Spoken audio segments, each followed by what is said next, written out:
conclave, from the Latin cum clave, which means closed with a key, evokes in our minds images of an orphan church that expectantly awaits the name of who will be the next successor of St. Peter. It makes us think to the cardinal electors gathered behind closed doors in the Sistine Chapel, where Michelangelo's universal judgment reminds us that they will have to give an account to God at the end of their days. But the word conclave also brings to mind the city of Rome, St. Peter's Square packed with the faithful who stare without blinking at the roof of the Sistine Chapel, waiting to see the color of the smoke from a chimney that will announce to the world the result of the votes.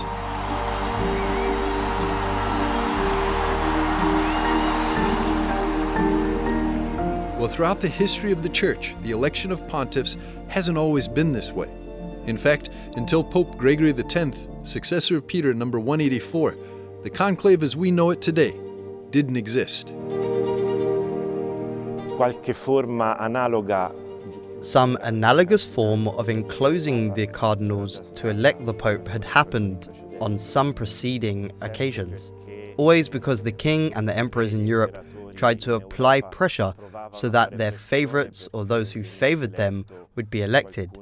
The most striking case was in Viterbo, where it took 3 years from 1268 to 1271 to elect Tedaldo Visconti, Gregory X. On that occasion, after 2 years of indecision from the cardinals, the population locked them in with a key. Then they opened up the roof and left them bread and water to see if they'd decide. Given the situation that was created, Pope Gregory X promulgated this bull, Ubi Periculum, with which he formalized a series of rules to respect for the election of the Pope, thus formally instituting the conclave. And so, it established that within few days, the cardinals must gather in the place of the death of the Pope, locking themselves in a place out of contact with the outside world.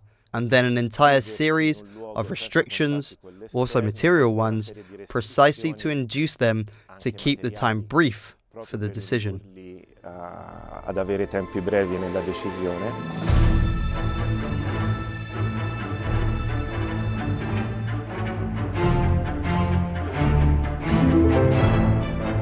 But who was Tedaldo Visconti from Piacenza, and how did he become Pope Gregory X?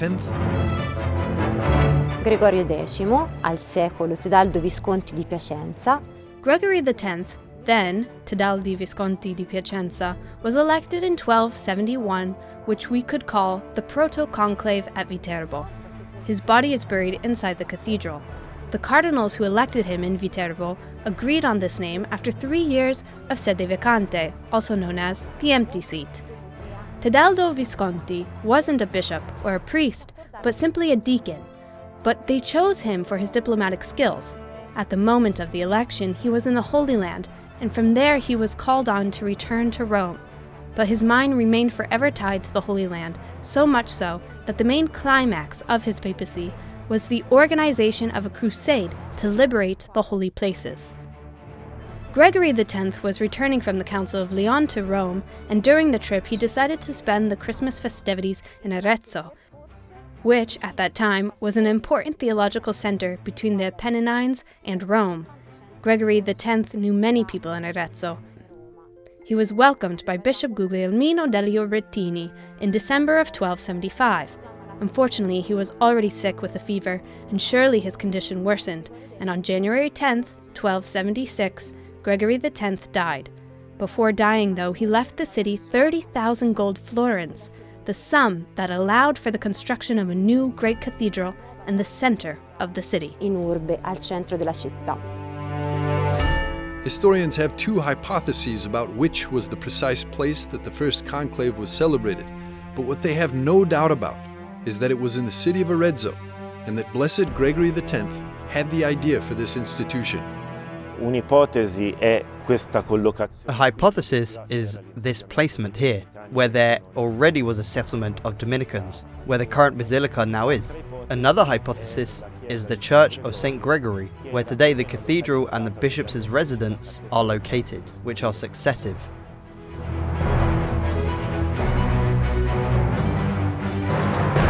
To Today, the body of Blessed Gregory X lies in the Cathedral of Arezzo, built thanks to the generosity of the very same pontiff, who from simple deacon in the Holy Land was called to Rome to occupy the Petrine See as the successor to St. Peter and head of the Universal Church.